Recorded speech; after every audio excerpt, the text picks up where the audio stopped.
حضور نے فرمایا صلی اللہ علیہ وسلم کہ قبر جو ہے کسی انسان کی وہ یا جہنم کے گڑھوں میں سے گڑھا ہے اور یا جنت کے باغیچوں میں سے ایک باغیچہ ہے۔ اب اس کی حقیقت کو ہم نہیں جان سکتے، لیکن نوٹ کر لیجیے اچھی طرح، پکے اصول کے طور پر گرا باندھ لیجیے، عالم برزخ اور عالم آخرہ کی کسی بات میں جو کچھ بتا دیا گیا اس سے آگے کھوج کرید مت کریں، اس لیے کہ یہ آیات متشابہات ہیں، ان کی اصل تعویل ہم نہیں جان سکتے۔ یہ عذاب روح کو ہوتا ہے یا جان کو ہوتا ہے یا کس کو ہوتا ہے، جسم کو ہوتا ہے، ہمیں نہیں معلوم۔ یہ ہمارے اس غیب کے پردے سے ماورا باتیں ہیں، اور ہم تو یؤمنون بالغیب میں سے ہیں، وہ لوگ ہیں کہ جو غیب کی باتیں جن کی خبریں دی ہیں اللہ نے، اس کے رسول نے، اس کو مانتے ہیں، لیکن ان میں جو ہے اجمال کے اوپر ہی اکتفا کرنی چاہیے۔ ہمارے ہاں بڑے بڑے جھگڑے، یہ خبر والا سنتا ہے کہ نہیں سنتا، اب اس کے لیے دلیلیں، جو ایک طرف وہ لوگ ہیں جو انکار کرتے ہیں کہ قبر کے اندر مردہ کچھ نہیں سنتا، ان کو کافر قرار دیتے ہیں۔ دیوبند کے مسلک کے لوگوں کے اندر بھی یہ ایک دوسرے کے لیے کفر کے فتوے موجود ہیں کہ جو نہیں مانتا سماع موتا کو وہ کافر ہے، دوسرے کہتے ہیں جو مانتا ہے سماع موتا کو وہ کافر ہے، مردہ کچھ نہیں سنتا۔ اب احادیث میں آتا ہے، احادیث میں تو یہ آتا ہے کہ جب دفن کر کے جاتے ہیں لوگ مردے کو تو وہ مردہ ان کے قدموں کی چاپ سنتا ہے کہ جا رہے ہیں واپس۔ اسی طریقے سے بہت سی احادیث موجود ہیں۔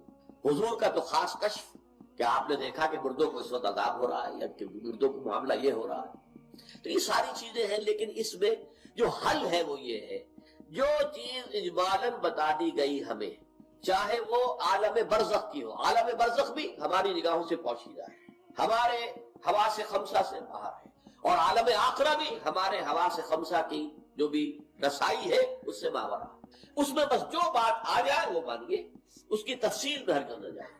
تو معلوم ہوا کہ جب حضور نے فرمایا کہ جنت جو ہے، جو قبر جو ہے وہ یا تو جنت کے باغیچوں میں سے ایک باغیچہ ہے یا دوزخ کے گڑھوں میں سے گڑھا ہے۔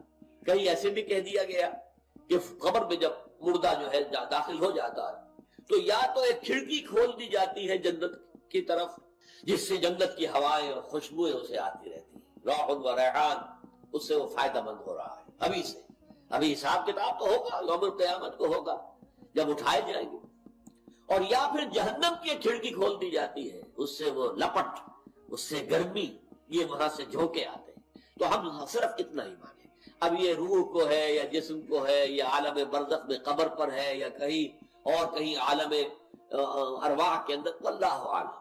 یہ ساری باتیں تو تبھی کھلیں گی جب ہم وہاں جائیں گے، تب حقیقت منکشف ہوگی، اس سے پہلے یؤمنون بالغیب ھدی للمتقین الذین یؤمنون بالغیب ویقیمون الصلاۃ ومما رزقناہم ينفقون۔ قرآن مجید کی ہدایت سے عبادت کی ایک روح بتائی حضور نے، لب لباب کہیے اس کا، وہ کیا ہے؟ دعا۔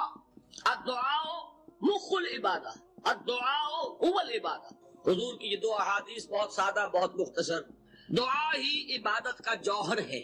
مخ کہتے ہیں ہڈی کے اندر جو گودا ہوتا ہے وہ مخ ہے، گودا جو ہے عبادت کا وہ کیا ہے؟ دعا۔ توحید فی الدعا کیا ہے؟ صرف اللہ کو پکارا جائے، اور شرک فی الدعا، جس کو بھی پکاریں گے آپ مدد کے لیے اس کو آپ نے معبود بنایا ہے، کسے باشا۔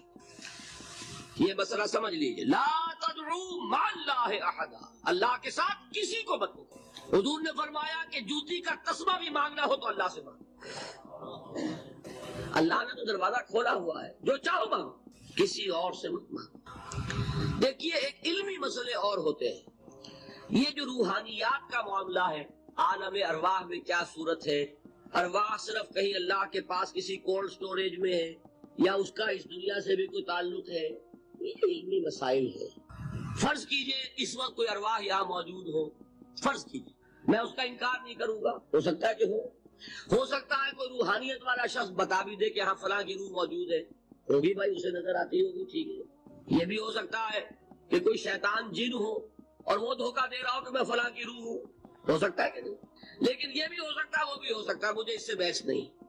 مجھے جس سے بحث ہے وہ یہ ہے کہ مجھے پکارنے کی اجازت نہیں، ہوا کرے کسی کی روح موجود ہو، ہوا کرے، مجھے میرے رب کی اجازت نہیں ہے کہ میں اسے پکاروں۔ مدد مانگوں گا اللہ سے، دعا کروں گا اللہ سے، استغاثہ کروں گا اللہ سے، تکلیف کے لیے دہائی دوں گا اللہ کی۔ اب اللہ جس سے چاہے کروا دے، کسی روح کو بھیج دے، کسی فرشتے کو بھیج دے، مجھے کیا ہے، مجھے آم کھانے ہیں، پیڑ نہیں گرنے، فلاں روح نے آگے کام کر دیا، ارے بھائی میرا کام بننا چاہیے۔ اور فرشتہ آ گیا اس نے کام بنا دیا، کھڑے مجھے کیا غرض ہے اس سے، میرا کام بننا چاہیے۔ میرا مسئلہ یہ ہے کہ مجھے پکارنا ہے صرف اللہ کو۔ اس کی بھی قدرت ہے کسی کو نہ بھیجے، نہ کسی روح کو بھیجے، نہ ملائکہ کو بھیجے، بغیر کسی کے جو چاہے کر دے۔ اللہ کا مرضی ہے، وہ چاہے کسی روح کو بھیج دے، کسی فرشتے کو بھیج دے، مجھے اس سے غرض ہی کوئی نہیں۔ مجھے تو اپنی تکلیف کا دور ہونا مطلوب ہے، اس کے لیے میں پکاروں گا۔ سمجھ لیں؟ دیکھیے میں سادہ ترین کر رہا ہوں مسئلہ، عبد القادر جیلانی کی روح یہاں ہے یا نہیں، حضور کی روح انور یہاں ہے یا نہیں، یہ تو علمی مسئلہ ہو گیا نا۔ یہ فرشتے یہاں ہے کہ نہیں، کوئی اختلاف ہے؟ میں پکار سکتا ہوں اسے کہ بھائی ذرا میرا کام کر دینا۔ یہ کروں گا تو شرک موجود ہے، کرامن کاتبین ہے کہ نہیں، موجود ہونا نہ ہونا یہ مسئلہ علمی۔ جو اصل میں شرک سے متعلق مسئلہ ہے وہ یہ ہے کہ پکارنے کی اجازت نہیں۔ دیکھیے حضور کی ایک حدیث ہے، اور یہ ایک ہمارے لیے خوشخبری ہے۔ آج 8واں دن ہے، آپ اپنی نیند کی قربانی دے رہے ہیں، آ رہے ہیں، سن رہے ہیں۔ یہ حدیث بھی سن لیجئے، بشارت والی حدیث ہے۔ مجتمع قوم فی بیت من بیوت اللہ، نہیں جمع ہوتے کچھ لوگ اللہ کے گھروں میں سے کسی گھر میں۔ اس کا مصداق اول تو مسجد ہوگی، لیکن تقریباً تمام محدثین نے مانا ہے کہ صرف مسجد تک محدود نہیں ہے، سب گھر اللہ کے ہیں۔ یہ جگہ کس کی ہے؟ تو عام ہے یہ چیز، لیکن مسجد کیا ہوگا تو وہ مصداق اول ہو جائے گا۔ مجتمع قوم فی بیت من بیوت اللہ یتلون کتاب اللہ ویتدارسونہ بینہم، کام کیا کر رہے ہوں کہ اللہ کی کتاب پڑھ رہے ہوں، وہ سمجھ رہے ہوں، سمجھا رہے ہوں، تو کیا ہوتا ہے؟ الا نزلت علیہم السکینہ، ان پر اللہ کی طرف سے سکینت کا نزول ہوتا ہے۔ وغشیتہم الرحمہ، رحمت خداوندی انہیں ڈھانپ لیتی ہے۔ وحفتہم الملائکہ، فرشتے ان کے گرد گھیرا ڈال لیتے۔ وذکرہم اللہ فی من عندہ، اور اللہ ذکر کرتا ہے ان کا ملائکہ مقربین کی محفل میں۔ دیکھو تم کہتے تھے یہ انسان بڑا گھٹیا ہے، میرے وہ بندے اس وقت میرے گھر میں جمع ہے صرف میرے کلام کو سمجھنے کے لیے۔ اللہ فقط میں ہر پکارنے والے کی پکار، ہر دعا کرنے والے کی دعا کو سنتا ہوں، قبول کرتا ہوں، جواب دیتا ہوں جہاں کہیں بھی مجھے پکار دعا۔ اس میں در حقیقت وہ مفہوم آ گیا ہے where and then where ever، آپ اپنے گھر میں ہو کر پکاریں، آپ اس طرح لیٹے ہوئے پکاریں۔ الذین یذکرون اللہ قیاما وقعودا وعلی جنوبہم، ہاں ٹھیک ہے، بعض مقامات بعض اوقات قبول دعا کے لیے زیادہ سازگار ہے، حرم میں جا کر دعا مانگی جائے، اور منا میں عرفات میں خاص طور پر، جبل رحمت پر خاص طور پر، ملتزم جو ہے کعبے کا اس پر خاص طور پر، وہ ایام بھی ہے خاص، لیکن یہ نہیں ہے کہ بقیہ دنوں میں آپ کے اور اللہ کے درمیان کو بڑا فاصلہ ہے۔ یہ سارا دنیا میں مشرکانہ نظاموں نے تصور پیدا کیا، اللہ تو دور ہے، دور ہے، دور ہے، دور ہے، پاک ہے، پاک ہے، پاک، تم ناپاک ہو، ناپاک ہو، ناپاک ہو، اور تم تو بڑی پستی میں پڑے ہو، تم اللہ سے براہ راست ہم کلام نہیں۔ کوئی درمیانی چاہیے، کوئی لنکس چاہیے، کوئی پجاری ہوگا، کوئی پروہت ہوگا، کوئی پنڈت ہوگا، کوئی پیر ہوگا، کوئی پادری ہوگا، کوئی پوپ ہوگا، اس کے ذریعے سے تم اللہ سے ہم کلام، خود نہیں۔ اور جب ذریعے بیچ میں آ گئے تو ان کی مٹھی گرم کرو، ان کی چاپلوسی کرو، ان کو بھی جو ہے چادریں چڑھاؤ، ان کو نذرانے پیش کرو۔ یہ ہے بدترین ایکسپلائٹیشن جو مذہب کے ذریعے سے نوع انسانی کی۔ یہ دو ایکسپلائٹیشن دنیا میں ہوئی ہے تاریخ انسانی، ایک بادشاہوں کی طرف سے، خراج دو ہمیں، محنت تم کرو گے کھیت میں، آدھا حصہ ہمارے پاس آئے گا، ہم عیش کریں گے، ہم سٹینڈنگ آرمیز رکھیں گے تاکہ ذرا تم بغاوت کرو تو تمہارا سر کچل دیا جائے۔ یہ ایکسپلائٹیشن بدترین، مانگنے والا گدا ہے، صدقہ مانگے یا خراج۔ دوسری طرف ہم بادشاہ ہیں، ہم چکر بنسی سورج بنسی خاندان ہیں، ہم راجپوت ہیں، حکومت کرنا ہمارا حق ہے۔ اور یہ پنڈت پروہت جو ہے وہ بھی کہیں گے کہ ٹھیک ہے، نصف لی و نصف لک فہذا قوم جاہلون، یہ عوام جو ہے ان کا خود جوس ہو، ہمیں یہ نذرانے پیش کریں، بتوں کو آ کے چڑھائیں اور تمہیں خراج دیں اور ٹیکس دیں۔ They are to be exploited۔ اسلام نے آ کر دونوں کا خاتمہ، کوئی ملوکیت نہیں۔ زکوٰۃ ہے تو غربا کے لیے، بادشاہ کے لیے نہیں ہے، یہ تو غربا کے لیے، لہذا کوئی ٹیکس۔ نمبر 2، اللہ سے ہم کلام ہونے کے لیے کسی دربان، کسی جو ہے پہرے دار کی مٹھی گرم کرنے کی ضرورت نہیں۔ جب چاہو ہم کلام، دل کے آئینے میں ہے تصویر یار، جب ذرا گردن جھکائی دیکھ، یہ تو تم ہماری طرف متوجہ نہیں ہوتے، ہم تو ہر وقت کہتے ہیں، ہر شب کو آخری لمحات جو ہے، آخری جو گھنٹے ہیں رات کے، سمائے دنیا تک ہم نزول فرما لیتے ہیں تمہارے لیے. اور پکارنے والا پکارتا ہے، حل من مستغفر فاغفر له، ہے کوئی استغفار کرنے والا کہ میں اسے بخش دوں، حل من سائل فاعطیہ، ہے کوئی مانگنے والا کہ میں اسے عطا کروں. تم بھی سوئے رہتے ہو، اللہ غفیر رہتے ہو، تمہیں ہماری طرف توجہ نہیں. اگر ہماری طرف متوجہ ہو جاؤ تو جیسے کہ اقبال نے کہا کہ میں میرے لیے یہ دربان جو ہے ویران کلیسا کو کلیسا سے اٹھا دوں. کیوں خالق و مخلوق میں حائل رہے پردے. اور یہ میں نے کئی مرتبہ بیان کیا ہے، ہمارے ہاں وہ پی جو جماعت بنی تھی ایک، اب اس میں 2 پی اور ایڈ ہو گئی، پی پھر وہ پیٹریٹ، اور اس سے آگے اپنی پہلے پارلیمنٹیرین کی پی آ گئی اور پھر پیٹریٹ کی، 5 پی ہو گئی. اسی طرح گنتی ہندوستان میں پنڈت، پروہت اور پجاری، 3 پے تو یہاں کی، پیر ایران کا پیر، اور پوپ اور پادری، یہ سب پے سے شروع ہوتے. اور یہ سب در حقیقت جو ہے شروع ہونے والے الفاظ، یہ در حقیقت انسانوں کی بدترین ایکسپلائٹیشن ہے.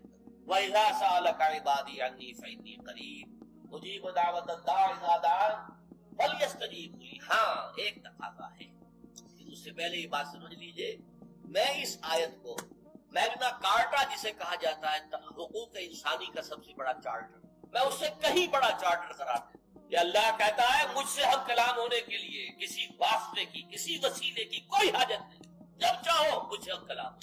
ہاں ایک شرط ہے، فَلْيَسْتَجِیبُوا لِی، چاہیے کہ وہ میری بات بھی قبول کرے، میرے احکام کو تسلیم، میرے فرامین کان سے کھول کر سنیں اور دل سے عمل کریں. فَلْيَسْتَجِیبُوا، یہ ون وے ٹریفک نہیں کہ ہم تمہاری دعائیں قبول کریں اور تم ہماری باتوں سے پہلو تو ہی کرو، سنی انسنی کر دو. یہ نہیں، یہ ایک 2 وے تعلق ہے، جسے آج کل کہا جاتا ہے بائی لیٹرل تعلق ہے. بائی لیٹرل تعلق ہے اللہ اور بندے کے درمیان. بندہ توبہ کرتا ہے معاصی سے، اللہ تعالیٰ بھی اس کے لیے بھی لفظ تواب ہے، وہ بھی اپنی رحمت کے ساتھ دوبارہ متوجہ. تم اللہ کو یاد کرو، فاذکرونی اذکرکم، مجھے یاد رکھو میں تمہیں یاد رکھوں. ان تنصروا اللہ ینصرکم، اگر تم اللہ کی مدد کرو گے اللہ تمہاری مدد کرے گا. یہ ہے 2 طرفہ. اسی طریقے سے تم چاہتے ہو کہ میں تمہاری دعائیں قبول کروں، اجیب دعوت الداعی اذا دعان، میں ہر پکارنے والے کی پکار کو سنتا ہوں جب اور جہاں، ویئر اینڈ وین وہ مجھے پکارے. لیکن لازم ہے فلیستجیب، وہ بھی میرا کہنا مانے، میرے فرامین کو کھلے کانوں سنے اور تہہ دل سے اس پر عمل کرے. ولیؤمنوا بی، اور مجھ پر ایمان پختہ رکھے، یقین اس کے ساتھ مجھے پکارے. یہ لفظ بہت اہم ہے، تذکرہ، ذکرہ، تذکیر، فذکر بالقرآن. کیا معنی ہے اس کا؟ یاد دہانی صحیح ترین ترجمہ ہے، یاد دہانی. ایک ہے کسی کو کچھ سکھانا، نئی بات سکھانا، ایک ہے یاد دہانی، اسے چیز معلوم تھی کوئی بھول گیا یاد کرانا.